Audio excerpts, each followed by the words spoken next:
Hollywood is fascinated with my neighborhood. They say imitation is the ultimate form of flattery, but I don't know about that. After a dozen movies, including 2 Oscar winners, they still haven't got it right.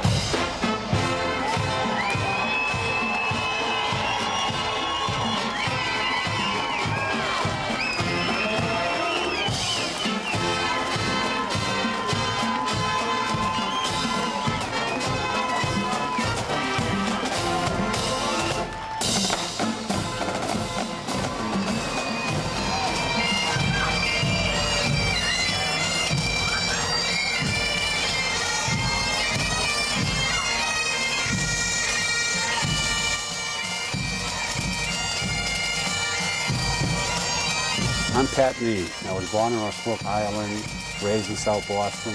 I'm a former Marine, a criminal, and an Irishman. Welcome to my world.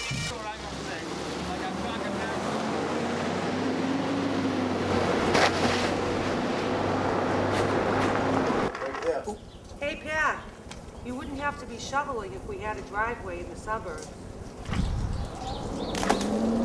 We're staying here. We're not going to the suburbs. Keep shoveling. She's a city dog. Keep shoveling. Man, all this shoveling sucks. I better bend my knees. I used to be able to run marathons, triathlons, and now I'm a bag of crap. Now I can barely shovel my car out of a spot. There's no excuse for this.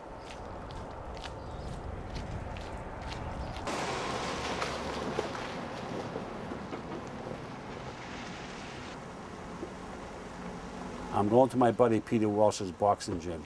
If his name rings a bell with you, no pun intended, it's because he was a trainer on that show, The Ultimate Fighter. I ain't going anywhere except to the gym. Like I said, no excuses.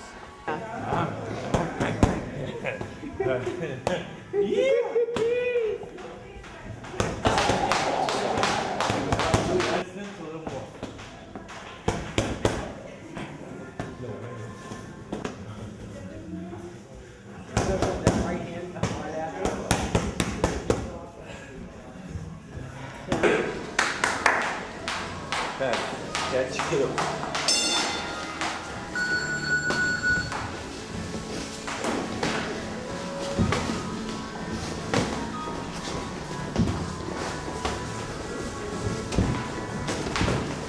Hold that head, Ed.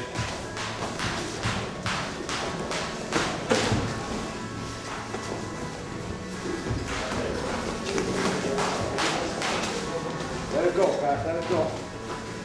There you go. Let it go. Let it go. Let it go. Pop it out there, Pat. Pop it out. Short step, Pat. Short step. Snap it up.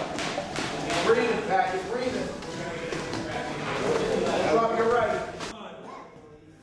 2, I bobbed and weaved when I should have leaved. What a workout. 4. The ambulance smelling salt, anybody? Owen Third was always busy. There was always something going on. It was just, to me, they were all just guys from the neighborhood and just like good guys and, Yeah. But it wasn't like, flashy fedoras, Yeah. that kind of stuff. But yeah, you could, I knew there was stuff going on, but. Well, Pat was always like the surrogate father to me. I mean, he was a good guy. I always knew him as a really good guy. He looked out for me and my family, and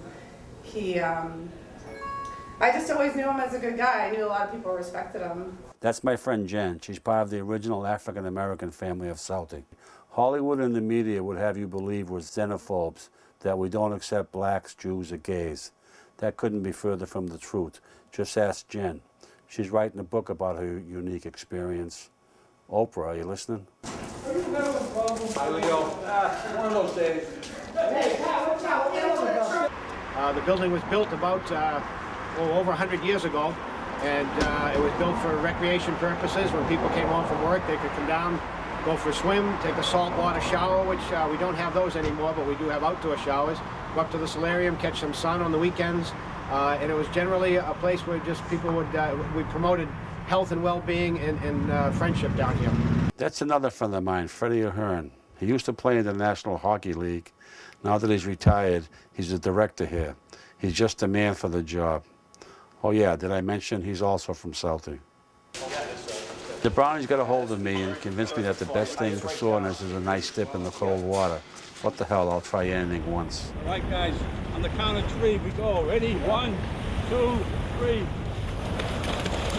You guy, I'm not going in there. Hey, Oscar, come on. Go get him. You got us good! Hey, Pat. Pat, what are you doing out of school? I practiced bowling the 7 bowling. I don't like bullies either. You want to be all right? Yeah. Let me see some moves. Yes. What'd you get him with, a left or a right? A right? Yeah, you got him with one of those? Good man, good man. I'll see you in a while. I gotta go get dried out. Daddy, give these to the dog. Oscar?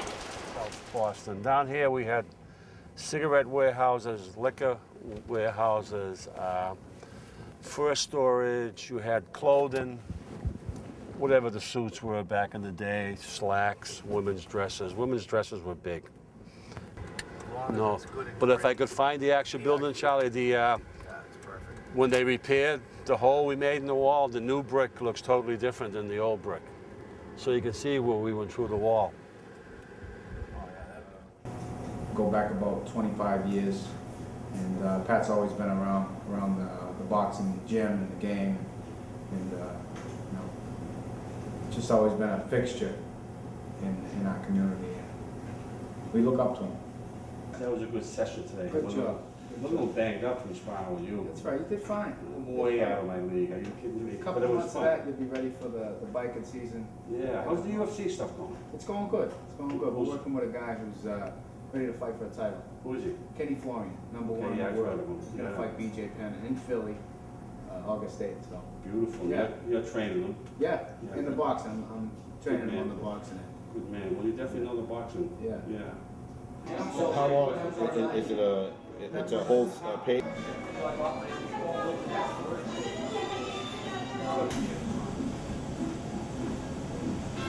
Okay, so I probably shouldn't be eating pizza. No big thing. And besides, that's what my grandkids wanted. This is what it's all about. When I think of committing crimes again, I just picture their faces and I reconsider. You might have to go up there to get some onions and pepper. Excellent, excellent.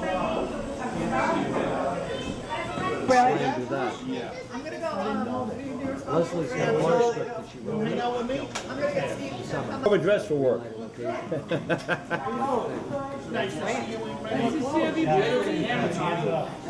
a little overdressed for work, I think.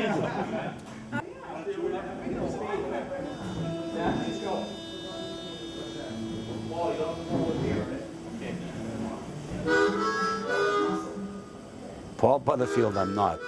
I don't know who's worse, me or Nunzio, but I sure do love blues music.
Some of you guys will be on, you'll be on the 13-week series, because once you're on one part of it, they tend to keep you. In which case you'll be signing waivers so we can cut your money down. More for us. Who is the Mullen Gang? They were originally called the Water Rats because we were on the waterfront. They were one of the oldest criminal gangs in South Boston. Basically, most of them were married guys with families and stuff, but they grew up on the waterfront, unloading ships for a living, and whenever something breaks open by accident, it's put off into a special cage, you know, and then that's where we come in. And then in the 80s, The list that the IRA was bringing over to us became quite large, and we realized we needed a ship, a fishing boat. So we went to, if you want to smuggle, you go to the smugglers. So we went to the marijuana smugglers. There was only one in Boston at the time that was Irish descent. Murray, Joe Murray, he was my co-defendant. He's dead now. His wife killed him. She got away with it too. He taught her well. I remember when he was teaching her how to shoot, I said, don't teach her how to shoot a pistol, Joe. He had her in the range up, seriously, he had her in the range up Maine. I came up one day and I said, where's Joe? They said, oh, he's down the range with Sue. I said, oh, Jesus. You know, I was right. She had a restraining order on him, and she sent him a verbal message to come up and see her. She was smart, not on the phone. And Joe went up to Maine to see her, thought they could get back together. And she shot him 5 times. Pretty little good group, too, right in the chest, like he taught her. You know, it was very gratifying the night I shot him. You know, I shot him, I thought I was shooting him in the heart. I ended up shooting him over the heart, under the heart. He spun, and I kept walking behind him. I blew out his right lung with a couple of more shots. He went down then. I shot him in the stomach. I kicked his teeth out and I spit on him. I wouldn't do that now because there's too much forensics there, but he looked dead to me. I thought he was dead. I left him for dead. And then I get a call in the morning that he has just barely survived. And I got arrested. He ratted on me. I got arrested. I went to Charles Street Jail about 3 months. Then I got brought into trial. And they wheeled him in a wheelchair. And he had all kinds of tubes and bottles. And I said, shit, this guy's going to die right in the court. You know, as he's pointing at me. But he changed his testimony in the courtroom. He says, looking at me, I wasn't the guy that shot him, and nothing had changed. You know, but he changed his test. He still had to go to trial for my brother's murder. And I think he was concerned that I was going to ask people to testify against him. I had told him just the opposite. I said, don't testify. I can't kill him in prison. I need him on the street. You know, so no one testified against him. And once he recovered from that, he disappeared for a long time. He went to Florida. I've seen him since. It's been over 30 years. We bumped into, he's a Marine, a Vietnam vet too. He's actually a Silver Star recipient. I'm good friends with his 2 brothers are Boston cops, Jesse and John. And I became extremely good friends because they're all in the Marines, John. We became friends in spite of my brother dying and his brother getting shot. We had a lot in common. I became real good friends with John. We go out drinking together, which people thought was odd, but John's a good guy. And 3 years ago at a Marine Corps birthday party in Boston, John told me he was coming. He says, Kevin's coming to the birthday party this year. And basically I said, just, you know, the passion's gone out of it, John. It's been too long. We've become friends. I got no desire to shoot him anymore. So when he showed up, I wouldn't shake hands with him, but he came over and said, you know, I'm sorry for what happened. I said, no, that's okay. Too many years have gone by, forget about it. You know, so that's kind of over. It is over because I'm too good of friends with his brother, John. He's a good guy. And my thoughts was, why should I put them through what I went through? You know, it's over. That it, guys? All right, thank you. I try not to romanticize the criminal lifestyle. I give it to these kids straight. Spending 11.5 years in prison will teach you that. I like this kind of work. I feel like I'm giving back. The only thing I don't like is everybody making me out to be a good bad guy. I hope I was able to dispel Hollywood's stereotype of a criminal from South Boston. Join us next week in my quest to get back in shape. Remember, no excuses, Semper Fi.